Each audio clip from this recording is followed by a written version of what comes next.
sees two of the UK's biggest transport firms merge together. It'll create a combined worth of around £1.9 billion. Together, they'll have a fleet of about 40,000 vehicles and a workforce of around 70,000. You're up to date here on GB News. We'll keep you up to date across the afternoon. Right now, though, let's go live to Westminster for the briefing with Darren McCaffrey.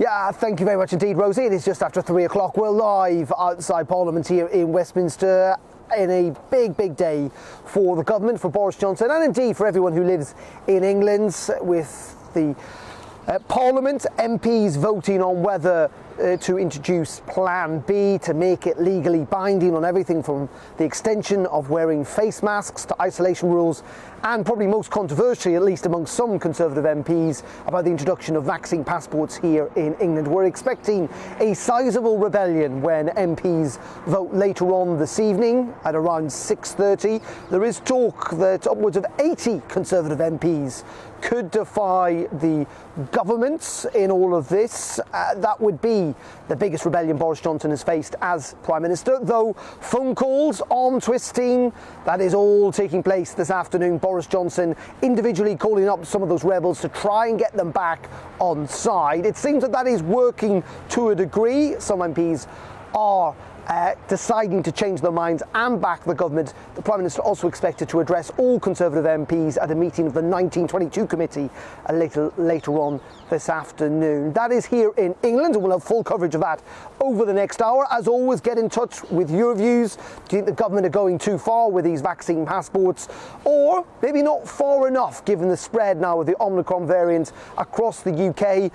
We're expecting 200,000 daily cases according to the Department of Health, with the prospect that it is doubling every 2 to 3 days. Get in touch, GBNews at gbnews.uk, or tweet us at GBNews. But we're going to start the programme this afternoon actually in Scotland, where Nicola Sturgeon, the First Minister, has been setting out details of changes to rules and guidance north of the border, including bringing back in social distancing for pubs, restaurants and shops, limits to the number of people allowed to enter shops. Let's have a listen to what Nicola Sturgeon had to say a little earlier. Presiding Officer, my hardest request today is of the general public.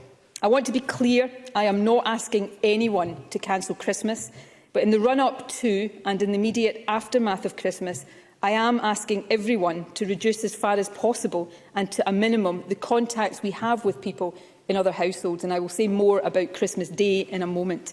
We are not banning or restricting household mixing in law as before. We understand the negative impact this has on mental health and well-being. But we are asking everyone, and we will issue strong guidance to this effect, to cut down as far as possible the number of people outside our own households that we are interacting with just now. This will help break transmission chains. So my key request today is this: before and immediately after Christmas, please minimise your social mixing with other households as much as you can. However, if you do plan on socialising, either at home or in indoor public places, we are asking that you limit the number of households represented in your group to a maximum of 3, and make sure you test before you go. I know this is a tough thing to ask people to do, especially at this time of year. So I want to be clear why we are making this request. One of the things we have already learned about Omicron is that it has a very high attack rate. This means that if just one person in a gathering is infectious, that person is likely to infect many more people in the group than is the case with the Delta variant. So by reducing the numbers of people in households gathering together, we help limit the extent of its spread. Turning to Christmas Day specifically, or Christmas Eve or Boxing Day, or whenever you have your main family celebration, we are not asking you to cancel or change your plans, and we are not proposing limits on the size of household gatherings. Places of worship will also remain open with appropriate mitigations. But we will issue guidance to help you make Christmas safer. Reducing your contacts in advance of and after Christmas, as I have just strongly advised, will help do this. So Nicola Sturgeon there bringing in new guidance and restrictions, but insisting that Christmas has not been cancelled and that people shouldn't change the plans, or that indeed that advice on social mixing will not apply to Christmas Day. Let's get the late start. Let's go to Edinburgh and join our Scotland reporter David Donaldson this afternoon. David, good afternoon to you. Just bring us up to date with this. This is clearly a very significant move by the First Minister, 10 days out from Christmas. Yeah, I mean, we heard there from the First Minister, it's probably a collective sigh of relief across Scotland because it's not law, it's an advice, obviously, to try and stop the Omicron virus. So that's very, very good in terms of people being able to have their Christmas together. Prior to that and after that, of course, 3 households can meet. We heard the First Minister say that as well. So pretty good news, really. I mean, it's just trying to slow things down. I think that was the key note from her speech today.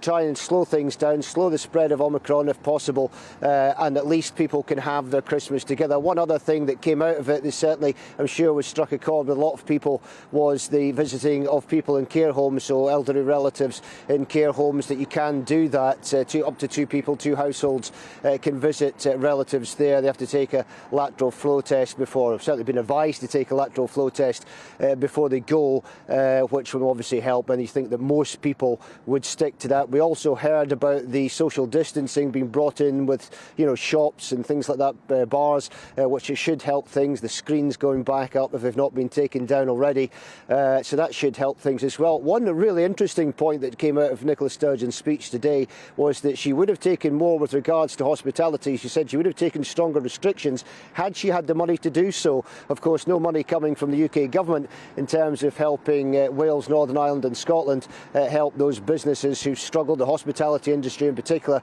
that struggled during the pandemic. However, she did manage to come out with £100 million to help that industry from Scotland's own pockets, from the Scottish Government's own pockets. So interesting that she came out and said that and stopped short. Just wonder, had she had the backing from the UK Government, what measures would she have put in place? And Davey, also an announcement on the booster vaccine programme there. Over 18s being offered the chance to book an appointment by tomorrow, I think, or starting tomorrow. But also the First Minister suggesting that not everyone's going to be able to get an actual vaccine before the end of the year. Yeah, that's right. Yeah, Nicola Sturgeon came out and said 18 to 29-year-olds from tomorrow will be able to get their booster vaccine, or certainly book it online. So that's a huge relief to many. Over 30s can do that already.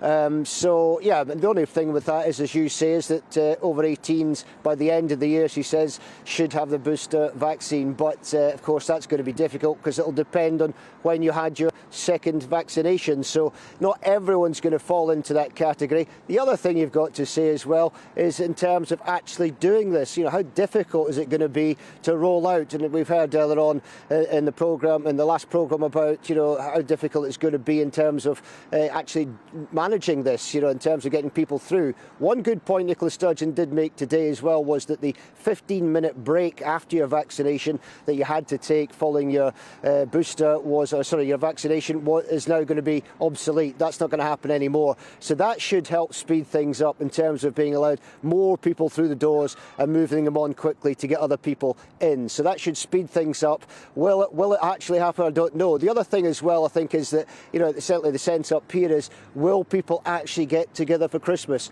Some people will be reluctant given, the figures Nicola Sturgeon read out. She said that cases gone up by a quarter during the last week. She said that Omicron's got the ability of 10,000 cases a day. So that's certainly going to put a lot of people off. It's interesting to see how many people will actually meet up for Christmas or not. OK, David Donaldson live for us there in Scotland with the very latest significant developments in Scotland this afternoon. Thank you very much indeed for joining us. Just to bring you up to date with events here in England, just to follow on from what David Donaldson was saying, the Health Secretary Sajid Javid in Parliament this afternoon suggesting also here in England that they may well get rid of that 15-minute period of time that you're expected to wait after you've had your booster vaccine, that might be got rid of to try and speed things up. As of course we've seen lots and lots of people, tens of thousands of people queue at vaccination centres across the UK today. We believe over 500,000 extra booster doses were put into people's arms yesterday. That is significantly up on the previous Monday. So it is clear it's ramping up. Question is, will it reach that target of 1 million that effectively the government have set? Also, Sajid Javid saying that when it comes to travel, that all 11 countries on the red lists are going to be removed as of 4 a.m. Tomorrow morning. Including countries, of course, like South Africa that were placed on that red list because of the Omicron variant. The Health Secretary saying, in effect, that it's pretty obsolete now, given the fact that the variant is pretty well seeded across all parts of the UK and that it is growing here exponentially. So travel and the effect it would have be pretty minimal. So all countries on that red travel list that leads to hotel mandatory quarantine, they are going to be removed from 4 a.m.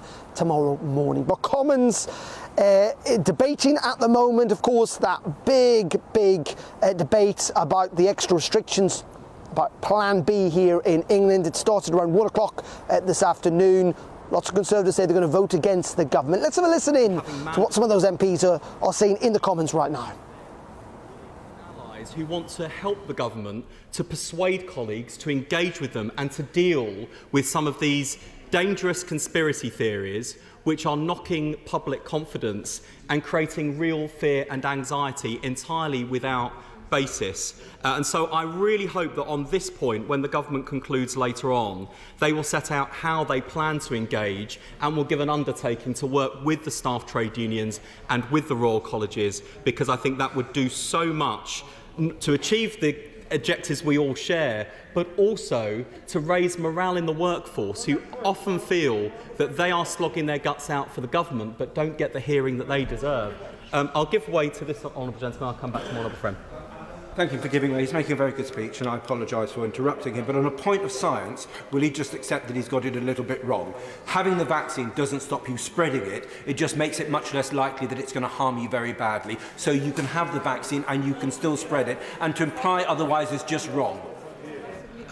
Can I just say to the honourable gentleman who has called repeatedly from a sedentary position that I don't know the science, that I said nothing of any sort to contradict the points he has just made. And with respect to members opposite, and particularly people who oppose these measures, I think the thing that they're missing is that what is indisputable is that the booster does provide greater protection than the first and second jab, that vaccination full stop provides better protection, and that if we're talking about NHS pressures and workforce pressures, the biggest danger is that the virus sweeps through the health and social care workforce, knocks a load of people out in the middle of the busiest period for the NHS, and then the system topples over. I don't know why it has to be explained again and again and again to members opposite that the objective here is to protect the NHS and to stop it from toppling over at a critical time. So these points about the severity of the virus or the efficacy of the vaccine in preventing transmission or serious illness are largely secondary questions, because we know the virus is spreading, we know it is spreading rapidly, and we know that if it rips through the health and social care workforce, that is the biggest risk to the NHS. That is what is going to topple it over, and their constituents will not thank them one bit if they allow that to happen. There we go. That was the Shadow Health Secretary, Wes Streeting, taking points of order from MPs during that debate. We're expecting the vote around at 6:30 this evening. The Prime Minister, though, speaking to Conservative MPs in person this afternoon and holding a big meeting in Parliament, trying to convince some of those Conservative rebels to back the government. Of course, the Labour Party have already said they are backing Plan B restrictions. Let's bring in our reporter, Paul Hawkins, who's been listening into the debate and covering things for us today here in Parliament. Paul, there was a lot of debate just then about the science of all of this, about what we're hearing from South Africa. It's all preliminary at this moment in time, but we are starting to get a little bit more of a clearer picture, aren't we? Yeah, indeed. Effectively, in South Africa, the latest statistics show that the case fatality rate, the CFR as they call it, for Delta, it was 1 in 33. So every 33 cases of Delta in South Africa resulted in one death. But for Omicron, it appears, the data coming out of South Africa, it's now risen to 200. which would indicate that the disease in South Africa has less of a fatality rate. We had the top doctor in South Africa who first identified the disease. Speaking to the Daily Mail this morning, she said that that even those who are unvaccinated, for them in South Africa, this disease has been very mild. She accused Boris Johnson of hysteria as well. So a lot of the data coming out of South Africa at the moment would seem to indicate that this disease is milder, at least when it comes to the symptoms that it causes. We know it's more transmissible than Delta, but certainly it causes more, certainly it is milder. This was actually brought up in the Commons this afternoon, Sajid Javid saying that we shouldn't read across the data from South Africa, citing the average age in South Africa as being 27, and it's much older here in the UK in terms of the demographics of the general population. So Sajid Javid urging caution, saying South Africa is not like the UK, but he said he is taking the data into account and they are monitoring the situation. OK, Paul, for now, thank you very much indeed. And we'll be joining Paul, who's going to be with us throughout the programme, listening into that debate. We'll bring you the latest lines as we get it. Just to add to that also, actually, that 3 members of Labour's shadow cabinet have tested positive today and are now in self-isolation. They include Jim McMahon, Bridget Phillipson and Rachel Reeves, who of course is the Shadow Chancellor. So that's 3 members of Labour shadow cabinet who have tested positive today and now in self-isolation. OK, we're going to pause there on the briefing. The time 3:20. Coming up in just a couple of minutes, we'll be hearing from some of those Conservative rebels, their concerns, what they're saying in the Chamber this afternoon. Plus, we'll be looking at changes to the Human Rights Act when it comes to the deportation of illegal migrants. Good move by the government or an infringement on basic rights? That debate in just a couple of minutes. But first, let's bring you the weather on this Tuesday afternoon. It's time to remind ourselves there's always another winter. Canary Islands sponsors the weather. Hi there. There are some brighter skies out there this afternoon for a lucky few, but for most it's cloudy, it's mild, and it is wet in the far northwest. It's also windy. You can see the tightly packed isobars across the north of Scotland there, gales for exposed spots, and this weather front tending to just sit across the north of Scotland through the rest of the day, and that's bringing some heavier and steadier rain for the Northern Isles, the Western Isles, and generally damp grey skies for Western Scotland. Some breaks to the east of Scotland across parts of central and eastern England as well through the night. And actually where we do get some cloud breaks through the night, a few fog patches will form, particularly for parts of the Midlands into eastern England as we start off Wednesday. Chilly here, but where we keep the cloud cover, which is most other places, well, it's going to be a mild start to the day. And the cloud and generally damp weather across Scotland sinks south to be confined to the central belt and southern Scotland by the afternoon, affecting Northern Ireland and Northern England as well. Brighter skies return to the north of Scotland, and it's going to be a pleasant afternoon here with lighter winds. Also some brightness there through the Midlands, eastern England as well, seeing some sunny spells. Cloudier elsewhere and a mild afternoon, 12 or 13 Celsius once again. So 2 areas of cloud, one in the south and southwest, one through these central parts on Wednesday night. That pushes north to bring a return to damp weather for the west and north of Scotland by the end of the night. On the whole, another mild night to come, but in a few spots where we get clearer spells, pockets of frost and fog to begin things on Thursday. Otherwise, mostly cloudy skies, and the rain across the north of Scotland pushes through the Northern Isles during Thursday morning, so drying up fairly widely, and high pressure moves in on Thursday. So that will bring a return to widespread settled weather, but it's also going to be cloudy and it will turn a bit colder. Canary Islands sponsors the weather.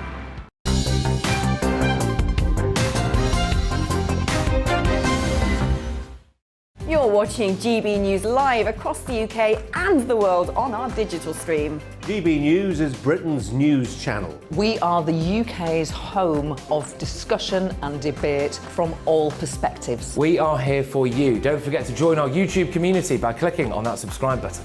And if you want the GB News app, you can click and catch up on programmes anytime. We love to hear from you, so email us. gbviews@gbnews.uk. Thanks for being part of the GB News family. My name is Andrew Doyle. Join me every Sunday evening at 7 p.m. for Free Speech Nation.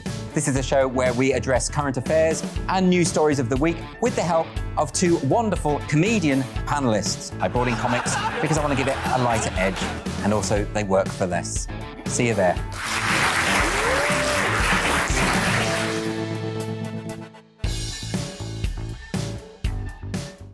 Join my show Farage, 7 p.m. till 8 p.m. Monday through Thursday, and there you will get opinion, analysis, debate, and I'll cover stories that nobody else dares to touch. And then for the last 15 minutes, talking pints. We're over a drink. We have a civilised conversation with someone.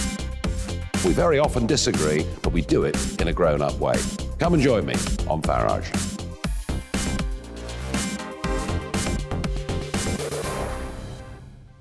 I'm Colin Brazier. I've reported from more than 70 countries around the world, covered wars from Afghanistan to Iraq, from Lebanon to the Balkans. I'm trying to bring that experience, that feel for events, to the studio.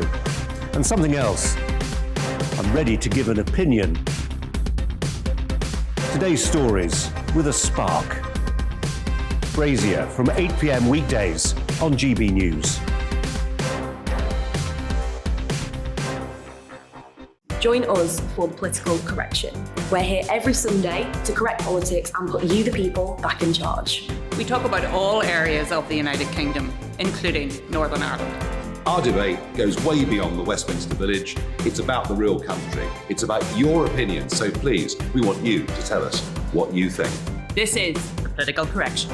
Every Sunday morning from 10 a.m. here on GB News.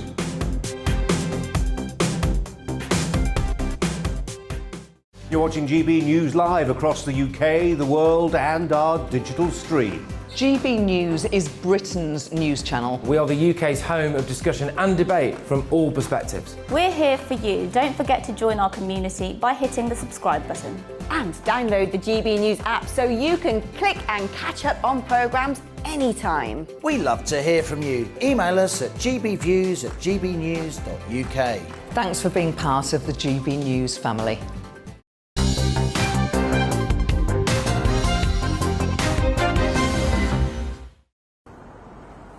Very welcome back to the briefing live from Westminster. Big day, of course, for the government today, potentially facing pretty serious rebellion later on some of the changes that have been brought in with Plan B effectively in place in England. We'll be talking about that in just a couple of minutes. But another big story today is that the Deputy Prime Minister, Dominic Raab, has set out what he calls a British Bill of Rights that will deliver what he says is a healthy dose of common sense when it comes to the deportation of foreign illegal migrants. Britain will still, of course, will have signed up to the European Convention on Human Rights. We'll be getting the views of Madeleine Stone, who is from Big Brother Watch, on this and indeed on vaccine passports. Good afternoon to you, Madeleine. Can we just start first of all on this issue of the Human Rights Act and the changes the government are proposing? Dominic Raab argues that it is a heavy dose of common sense. Do you agree? Absolutely not. The Human Rights Act is there to protect all of us, good or bad. And any proposals to suggest that they're going to be changing this are really, really concerning. And human rights groups across the UK are expressing their deep worries about this move. You argue that it does make sense. A lot of people, though, are concerned about the fact that it's difficult to deport illegal migrants in this country. It's one of the reasons that France has said that things need to change because Britain is so bad at deporting illegal migrants. Do you understand, I suppose, the justification for it, even if you disagree? No, I mean, the government has been extremely critical of human rights. It's a highly authoritarian government, as we've seen over the last 2 years. And I think any moves towards making it more authoritarian, giving itself more power, and taking away the ability of the courts to really scrutinise our human rights and make sure that laws are applied fairly and equally to all people, be those migrants or British-born citizens, because this kind of change will affect all of us, should be really questioned. I mean, look at what we're introducing today. We're on the verge of a kind of very ugly road for British society. I wouldn't trust this government with my human rights, certainly not. And I think that we should all be very concerned about these authoritarian moves. Well, just finally focusing on that, Madeleine, what you're talking about when it comes to vaccine passports, which I think you were referring to. The government argue that they are really important as part of this Plan B to try and slow down the spread of this new variant. They are in place elsewhere in the UK. Is this not just a common sense approach? Absolutely not. It's the opposite of common sense. They have failed in Scotland, they failed in Wales, and there's no evidence to suggest that they're going to work here in England. We need to be taking measures that are evidence-based, that we know will work. COVID passes absolutely fail on that. The governments across the UK have totally failed to give us any evidence. I mean, we've started a legal challenge in Wales. We've asked for evidence, and if that evidence is there, the Welsh government certainly have been unwilling to show it to us. So, you know, this measure is a distraction from things that are actually going to keep people safe. It's authoritarian, it's divisive, it's opening the door to a two-tier checkpoint Britain, and it's absolutely, there's no common sense about this at all. OK, Madeleine, and I know you guys have been protesting, I think, at Westminster today. Thank you very much indeed. That's Madeleine Stone from Big Brother Watch, as I say, who've been outside Parliament today campaigning against vaccine passports. Well, there is a rebellion brewing, and there is a Prime Minister frantically making phone calls to lots of Conservative MPs to get them to change their minds tonight on a crucial vote. Let's speak to one Conservative MP, Scott Benton. He is the MP for Blackpool South and joins us now. Scott, thank you very much indeed for joining us. How are you going to vote this afternoon? I'll be voting against both the so-called COVID passports and Plan B. My big concern is during the summer the Prime Minister said people need to learn to take individual responsibility for their own actions with regards to protecting their own health, and as a society we needed to move beyond restrictions to a system where frankly people can live their lives how they want to, and the state doesn't take control of every single decision people make. The Prime Minister was right then and he's right now. The measures being brought forward aren't based on any scientific or medical evidence, and on that basis I'll be voting against them. Well, one of the reasons they said they might bring in Plan B is if there was a variant of concern. There clearly is a variant of concern. We all know it is a hell of a lot more transmissible. Even anecdotally, people watching this programme will have known that people have tested positive in the last kind of couple of days, a week or so. Surely it's right the government are cautious. Well, the government are cautious and I can appreciate that, but let's see the evidence in the cold light of day. Let's look at that medical and scientific evidence as to whether or not the measures the government are taking are proportionate and appropriate. I don't think they are. It's too early to tell, and what I don't want to see is a system where we keep moving back to restrictions every time we have a new variant. That is simply unsustainable for society and the economy. But the argument you put forward is, which is potentially fine from a point of view of saying, well, we have to wait for what the science says. But by that stage, and this is what the government would argue, it's too late. That stage, hospitalisations could mean the NHS is on the verge of collapse. I appreciate that. We're going to be living alongside COVID for a long time. We have to find a way where society can function, the economy can stay open, and yet the NHS can cope every time we see a surge in cases. We can't keep going back and reverting to a position where we just lift for more restrictions every time there's a new variant or there's pressure on the NHS. That is not sustainable, and for me this is a line in the sand, and that's why I'll be voting against the measures today. But Scott, the point is that this is trying to stop hospitalisations, it's trying to stop the NHS potentially falling over in a difficult time with long waiting lists. And if the government didn't do anything, surely you and others would, and the opposition and others would be criticising the government for not doing enough to protect people's health. Could you imagine ending up in January with people turned away from accident and emergency because the NHS couldn't cope?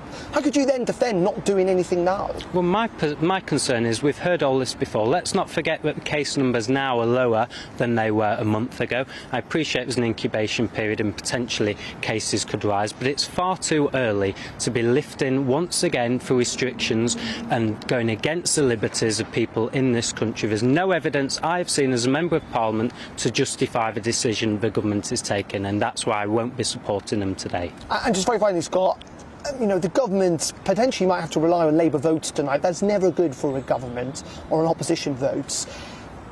What does that do to Boris Johnson's leadership if he can't even convince his own MPs to back him? Well, I think Boris is a brilliant Prime Minister. He's going to be Prime Minister for a long time yet. But on this issue, I fundamentally disagree with him. And I would urge the government, if we are looking at cases rising over the winter, to look at the size of a Conservative rebellion and to think long and hard about whether or not additional measures to combat COVID can gain the support of his backbenchers. OK, Scott, thank you very much indeed. Scott Benton there, the Conservative MP for Blackpool South, who's going to be voting alongside potentially 60, 70, 80 of his colleagues tonight to fine the government, and we'll have full coverage, and we'll be dipping back into the Commons later in the programme with that debate. We're expecting the vote at around 6:30 tonight. OK, we're going to pause though here on the briefing. We'll be back in just a couple of minutes live from outside Parliament.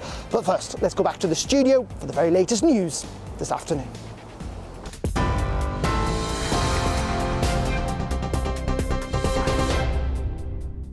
I'm Rosie Wright. Let's get you up to date. As we've been hearing, MPs are debating new COVID restrictions ahead of a vote this evening. Dozens of Conservatives are expected to rebel against the government's Plan B measures. Earlier, the Health Secretary announced that all 11 countries on the travel red list will be removed from 4 a.m. on Wednesday, but current testing measures will remain. Meanwhile, the Scottish First Minister says she's not asking anyone to cancel Christmas. Nicola Sturgeon told MSPs that instead she's asking people to limit their socialising to 3 households to try to combat Omicron. People are facing problems still to get hold of COVID-19 tests for a second day in a row. Lateral flows are unavailable via the government website. Double jab people are being asked to take a lateral flow test every day for 7 days if they come into contact with someone with coronavirus.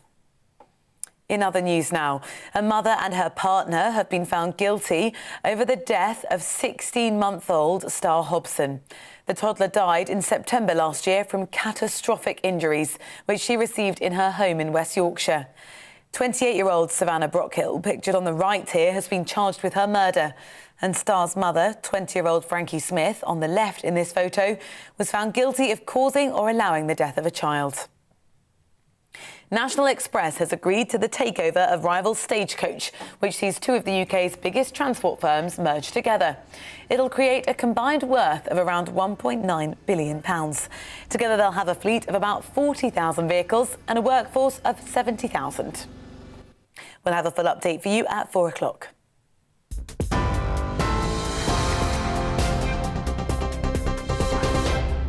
You're watching GB News live across the UK and the world on our digital stream. GB News is Britain's news channel. We are the UK's home of discussion and debate from all perspectives. We are here for you. Don't forget to join our YouTube community by clicking on that subscribe button. And if you want the GB News app, you can click and catch up on programmes anytime. We love to hear from you, so email us. gbviews@gbnews.uk. Thanks for being part of the GB News family. My name is Andrew Doyle. Join me every Sunday evening at 7 p.m. for Free Speech Nation. This is a show where we address current affairs and news stories of the week with the help of 2 wonderful comedian panellists. I brought in comics because I want to give it a lighter edge, and also they work for less. See you there.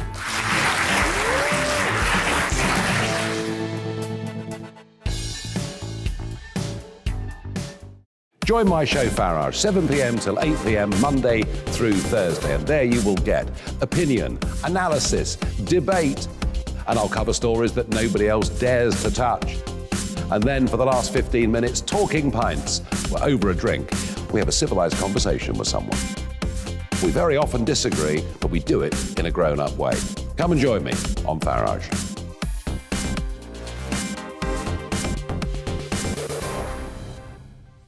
I'm Colin Brazier. I've reported from more than 70 countries around the world, covered wars from Afghanistan to Iraq, from Lebanon to the Balkans. I'm trying to bring that experience, that feel for events, to the studio. And something else. I'm ready to give an opinion. Today's stories with a spark. Brazier from 8 p.m. weekdays on GB News.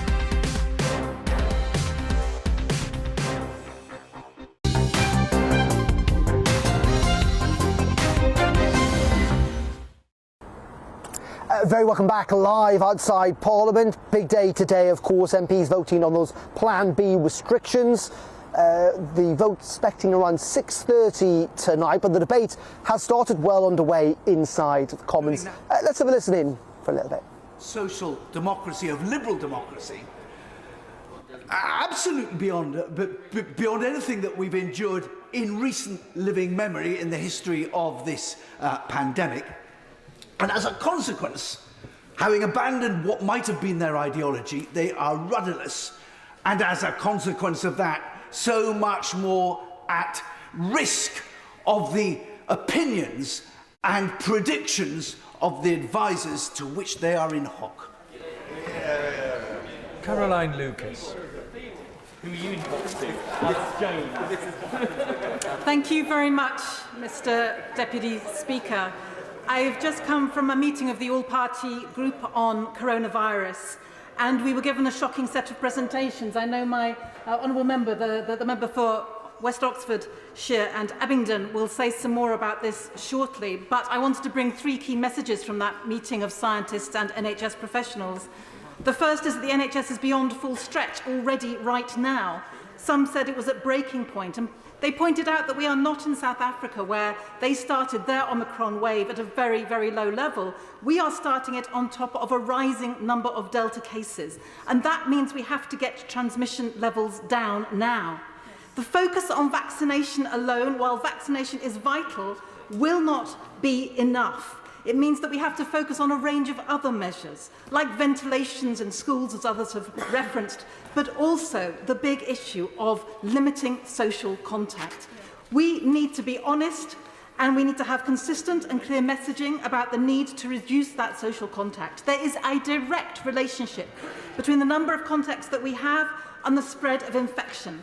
So guidance to work from home, yet still giving the green light to Christmas parties, is, as the Professor of Primary Care in Oxford suggests, akin to advice to wash your hands after a meal, but not after you're going to the toilet.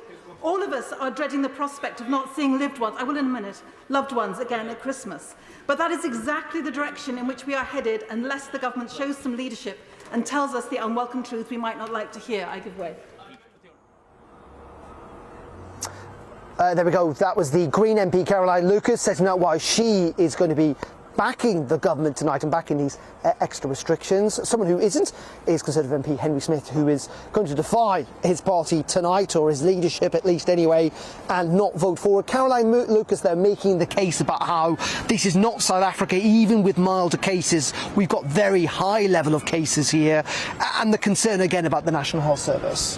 Well, she's right. This isn't South Africa, but we also have a much higher level of vaccination, and I think it's 650,000 people have come forward for their booster jab just in the last 24 hours. So the situation in this country is very different from other parts of the world. And I would just say that those parties on the left are very keen to reach for state control of how we live our lives, where we have seen COVID passes and much greater COVID restrictions and mandatory vaccinations. Actually, we haven't seen any improvements in the amount of COVID cases in terms of deaths or hospitalisations. So I think there is an issue that these restrictions don't actually work.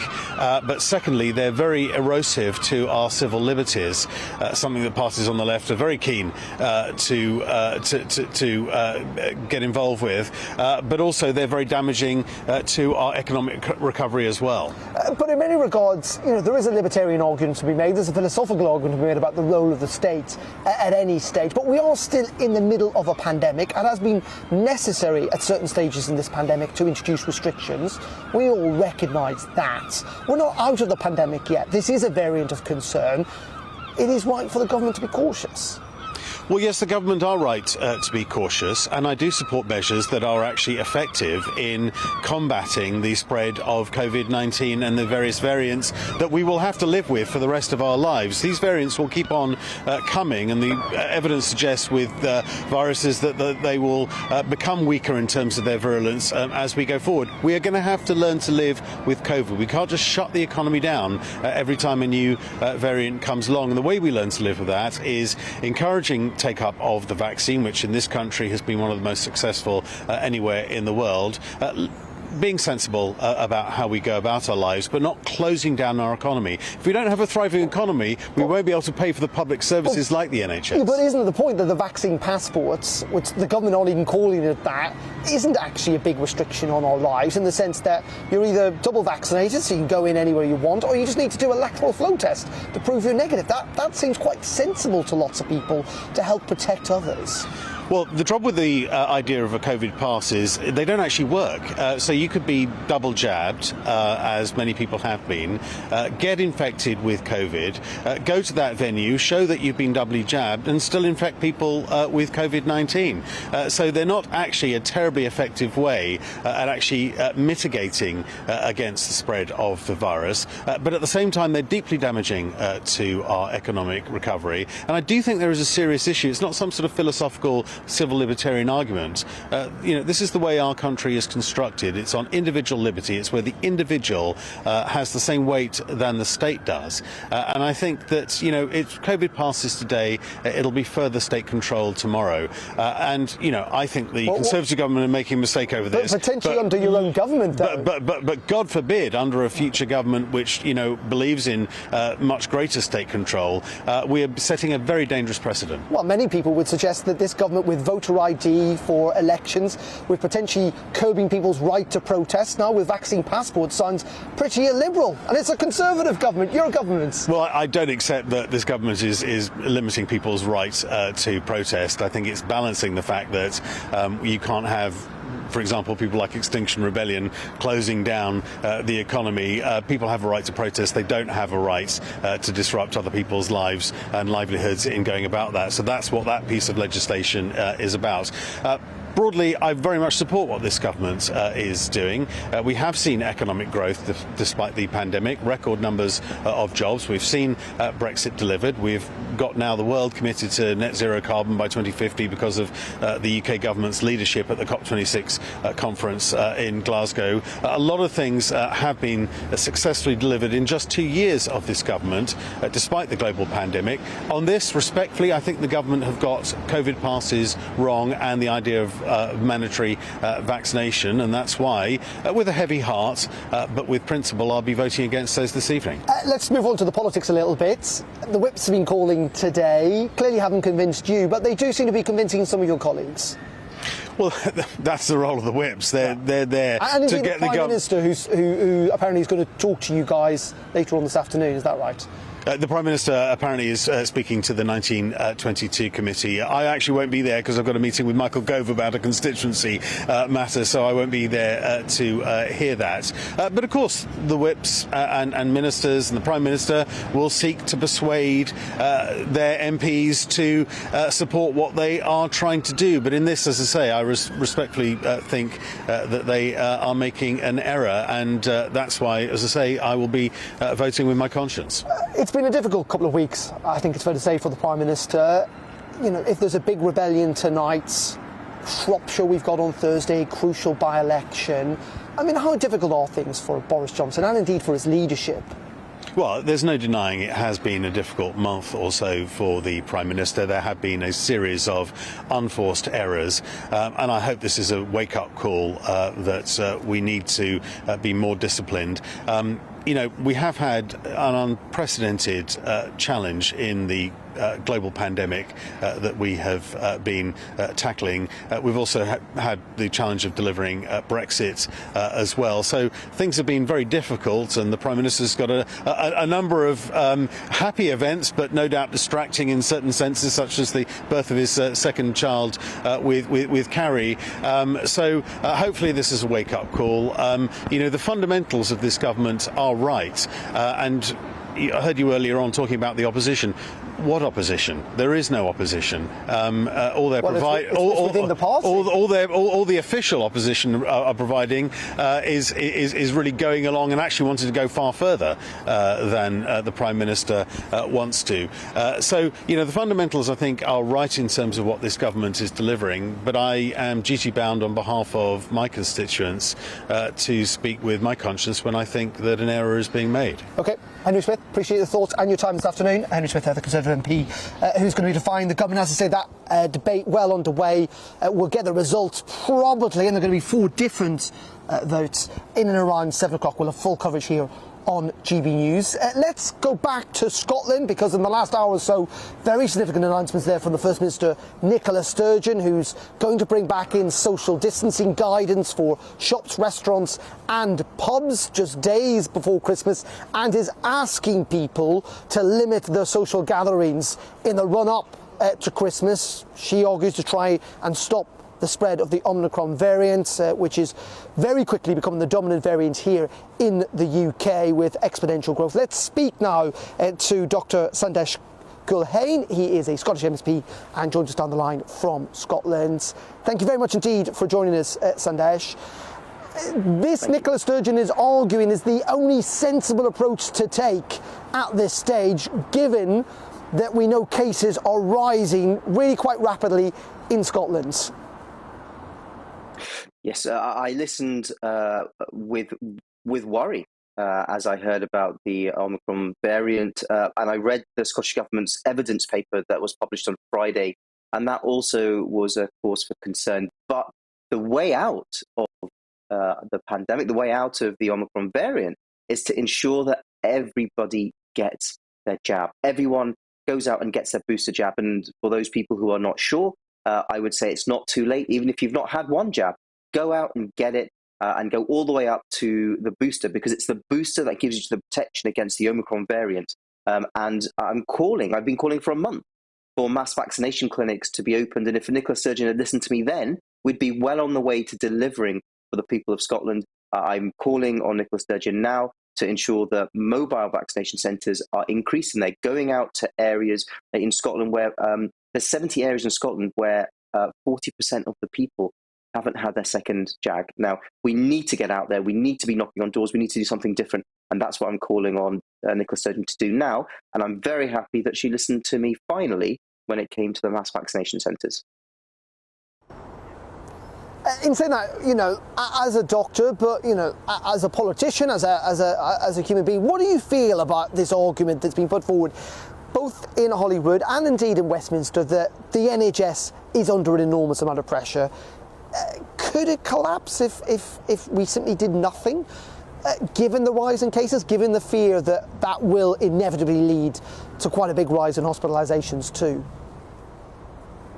So I'm a practicing GP. I still go and work in the NHS, and I'm still seeing patients on the front line, and it's hard. I finish my day and I'm absolutely knackered. I come home and I have to just collapse on the sofa.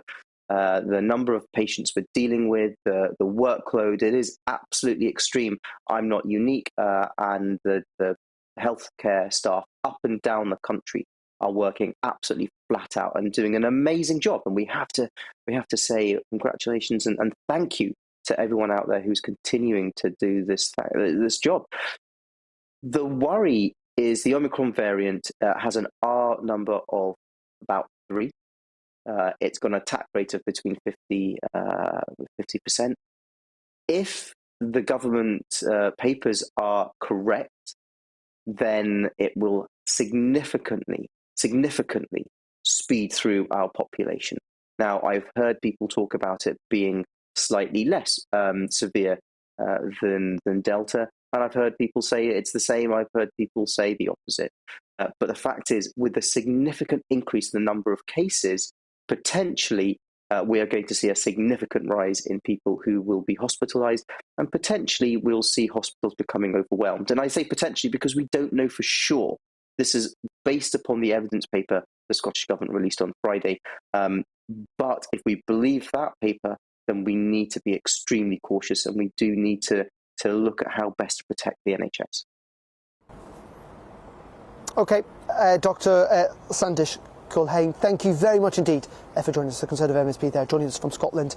Where I say Nicola Sturgeon bringing in some pretty dramatic changes in the lead up to Christmas to try, she argues, to curb the exponential growth that we're now seeing across the UK of the Omicron variant. Here in London, the Health Secretary yesterday saying that we're now looking at around 200,000 cases a day. Let's bring back to the politics though, and our reporter Paul Hawkins is still with us. Paul, just before we end the programme, let's dip into the politics tonight. We've been hearing from a stream of Conservative MPs and others suggesting there is going to be a big Conservative rebellion. The Prime Minister talking to them, trying to win them over. What's your sense of what's going to play out in the next couple of hours? Well, it's clear that we are going to see a significant number of Conservative MPs voting against the government. At the start of the day, we were looking at 60 to 80. The Prime Minister, it appears, has won over some of his own MPs in an effort to try and mitigate the damage to his reputation, to the government's reputation, indeed to his authority, which undoubtedly has been damaged by, the recent allegations of Christmas parties at Downing Street, and then kind of an accumulation of damage to his reputation when you look at the Owen Paterson scandal, and then even before that going all the way back to Barnard Castle. So the Prime Minister hoping to get that. I think if he keeps it down to 60 MPs that have rebelled against the government later on, that would be okay, although it would still be 5 more than the 55 Conservative MPs that voted against the government when they brought in tier restrictions last December. So he's done a little bit of work. There's a lot more to do before 6:30, so 2.5 hours to go. Okay. Paul, appreciate it. Thank you very much indeed. Paul Hawkins, our national reporter. Join us outside Parliament. We will be dipping in, bringing you across the latest lines from inside Parliament. That debate taking place, as Paul was suggesting, 2.5 hours to go. We'll have full coverage of the results on those individual votes for them as they take place this evening. But that is it for the briefing live outside Parliament this afternoon. I'll be back in the studio tomorrow at 9 and 3. Glory here at 12. Up next, it is the afternoon agenda. Don't miss that. But first, let's get the very latest weather on this Tuesday afternoon from the Met Office. See you tomorrow. Thanks for watching. It's time to remind ourselves there's always another winter. Canary Islands sponsors the weather. Hi there. There are some brighter skies out there this afternoon for a lucky few, but for most it's cloudy, it's mild, and it is wet in the far northwest. It's also windy. You can see the tightly packed isobars across the north of Scotland there, gales for exposed spots, and this weather front tending to just sit across the north of Scotland through the rest of the day, and that's bringing some heavier and steadier rain for the Northern Isles, the Western Isles, and generally damp grey skies